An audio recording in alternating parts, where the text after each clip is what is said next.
James, you're home. A woman's call. Hopeful, I stared up at the enormous house in front of me.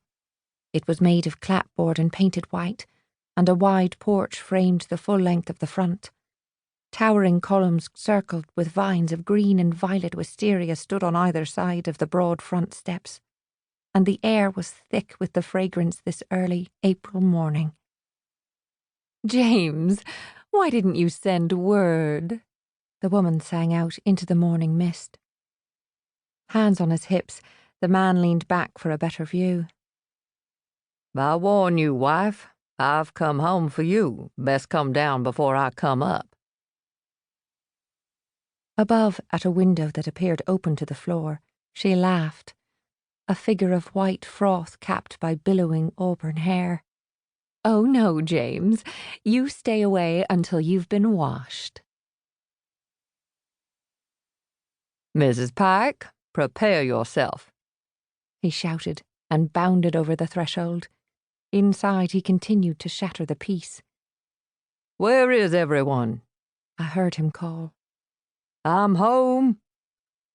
At a run, I began to follow, but the dark old man caught my arm and held me. When I fought him, he lifted me up, and I screamed in terror. Swiftly he carried me to the back of the house. We were high on a hill, and out farther lesser hills surrounded us. A horn blasted, frightening me further, and I began to hit at my captor. He shook me firmly. You stop this now. I stared at him, at his foreign dark brown skin that contrasted so with his white hair, and his dialect so strange that I scarcely understood. What you fighting me for? He asked. I was exhausted by it all and dropped my head on the man's thin shoulder. He continued on to the kitchen house.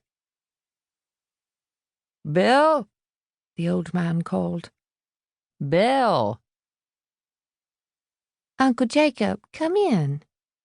A feminine voice called, and the wooden door creaked as he pushed it open with his foot. Uncle Jacob slid me to my feet while a young woman came slowly down the stairs, then came forward, quickly tying a band of green calico around a thick braid of glossy black hair. Her large green eyes grew wide in disbelief as she took me in. I was comforted to see that she was not as foreign-looking as the man who had brought me to her, for though her light brown skin still differed from mine, her facial features more resembled my own. Uncle Jacob spoke. The captain sent this child to you. He say she for the kitchen house.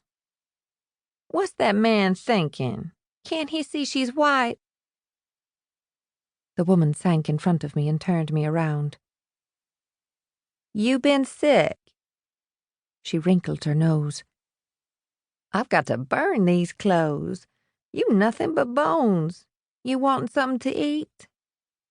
She pried my thumb from my mouth and asked if I could speak. I could find no voice and looked around trying to place myself.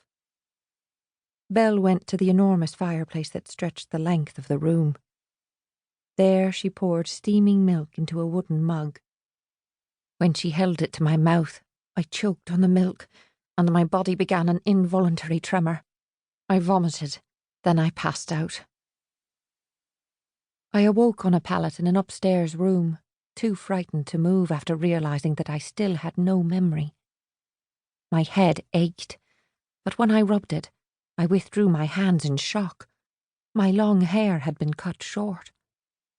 I had been scrubbed pink, and my skin was tender under the coarse brown shirt that covered me. My stomach turned from the scent of unfamiliar food rising up the open stairway from the kitchen below. My thumb pacified me, and I soothed myself as I studied the room. Clothes hung from pegs on the wall, and a pole bed stood off to one side with a small plain chest next to it. Sun streamed through a window, open and undraped, and from the outdoors came the sudden peal of a child's laughter. It rang familiar, and forgetting all else, I sprang to the window.